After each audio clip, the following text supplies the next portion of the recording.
शेर और चूहे की कहानी।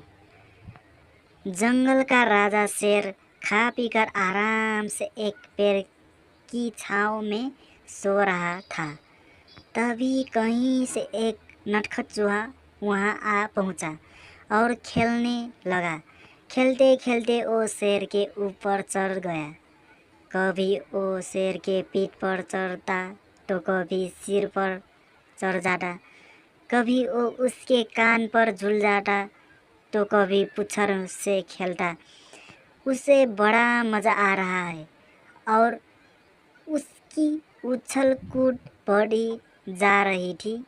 नटखट चूहे की धमाचौकड़ी से शेर की नींद टूट गई। आँख खोलकर उसने देखा कि एक छोटा सा चूहा उसके ऊपर खेल रहा है। उसे बहुत गुस्सा आया और उसने चूहे को अपने पंजे में दबोच लिया। शेर के पंजे में आते ही चूहे डर गया और थर थर काँपने लगा। शेर बोला, बदमाश चूहे, तेरी इतनी हिम्मत कि तू जंगल के राजा से की नींद में खलल डाले। अब तेरी खैर नहीं, मरने के लिए तैयार हो जा। अब मैं तुझे मार कर खा जाऊंगा। मौत सामने देख चूहा गिड़गिड़ाने लगा, वन राजा, मुझे क्षमा कर दो। मुझसे बहुत बड़ी भूल हो गई। मुझ जैसे छोटे से प्राणी को खाकर आपको क्या मिलेगा? आपका पेट तो भर नहीं पाएगा। कृपा करके मुझे छोड़ दीजिए। अवसर आने पर मैं अवश्य आपके काम आऊँगा। चूहे की बात सुनकर शेर हंसने लगा और बोला, मैं जंगल का राजा हूँ। मुझसे बलशाही इस पूरे जंगल में कोई नहीं। तू छोटा सा चूहा मेरे क्या काम आएगा?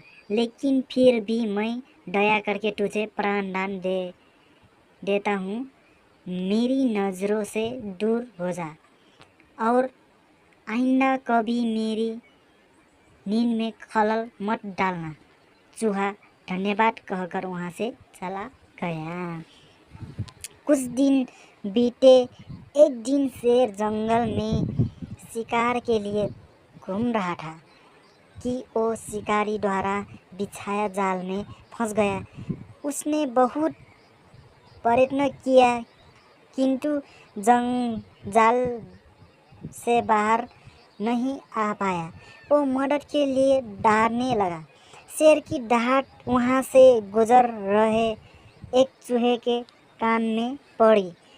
ये वही चूहा था जिसे शेर ने दया कर प्राणदान दिया था।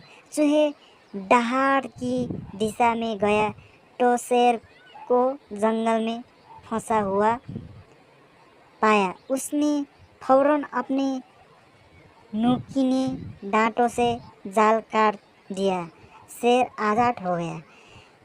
उसने चूहे को धन्यवाद दिया तो चूहा बोला, वन राजा, आप शायद मुझे भूल गए हैं। मैं वही चूहा हूँ जिसे आपने प्राणदान दिया था। मैंने आपको कहा था ना कि किसी दिन मैं अवश्य आपके काम आऊँगा। देखिए, आज मैं आपके काम आ ही गया। शेर को वो दिन याद आ गया और उस दिन की अपनी सोच पर बहुत पछतावा हुआ कि जिस चूहे को उसने तुच्छ समझा था, उसी सहायता से वो शिकारी से बच पाया है।